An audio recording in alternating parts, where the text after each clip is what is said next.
Moi, quand je dis que je m'occupe de la culture, ça fait pas longtemps, mais quand je le dis, les gens ils pensent tout de suite à l'opéra, au jazz, à des trucs un peu compliqués. Et là, au contraire, je leur dis, mais il y a une vraie complexité. Il y a quelque chose qui est très intéressant justement dans le cinéma qui est autre, et également dans le jeu vidéo. Et voilà, quelque part, vous représentez un petit peu ce qu'on veut montrer dans le 7e arrondissement, c'est-à-dire quelque chose qui est novateur, qui est ouvert à tout le monde, et dans lequel à la fois on apprend, on réfléchit, mais surtout dans lequel on s'amuse beaucoup. Merci donc à vous.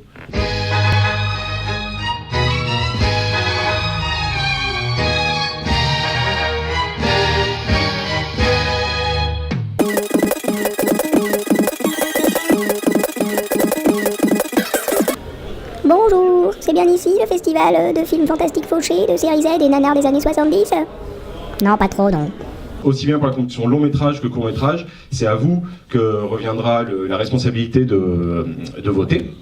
Et donc dès ce soir, à la fin de la séance, vous aurez à la sortie, on vous distribuera des petits bulletins. Vous descendez les escaliers, vous aurez une magnifique urne noire laquée dans laquelle vous glisserez votre bulletin. Vous aurez des fentes de 1 à 5.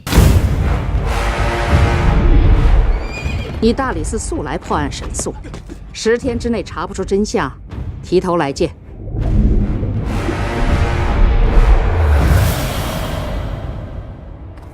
让开！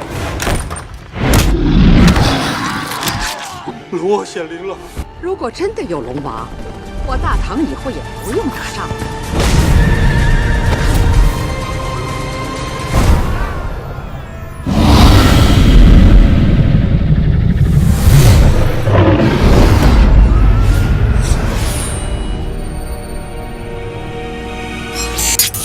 Il s'impose petit à petit comme un cinéaste incontournable, c'est ce qu'on peut appeler un mogul. Je pense que si on devait comparer en fait la génération des cinéastes hongkongais à celle du Nouvel Hollywood des États-Unis, ce serait un petit peu le Francis Ford Coppola en fait, Choi Ark, notamment pour son goût de l'avant-garde, son envie constante de repousser les limites technologiques du médium cinéma. Enfin voilà, c'est quelqu'un qui veut toujours aller plus vite que la musique. C'est un petit peu un résistant, c'est un peu un des derniers des Mohicans avec John Woo, en tout cas de la génération phare du cinéma hongkongais des années 80.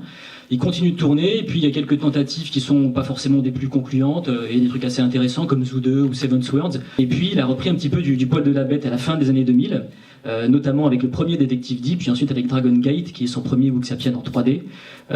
C'est pas le premier Wuxiapian en 3D de l'histoire du cinéma, hein. Le premier c'était un film taïwanais qui a été réalisé en 1977, donc comme quoi Choi Ark s'est fait griller la politesse pour ce coup-là. Et puis Young Detective D, donc la préquelle du premier Detective D, dans laquelle il mélange assez habilement en fait le Wuxiapian et le film de monstres géants. Mais bien sûr, un festival hallucination collective ne sera rien sans son président. Une petite pensée parce qu'il n'est pas là ce soir. Ni il s'est transformé en zombie italien, ni il est devenu un youpi parisien.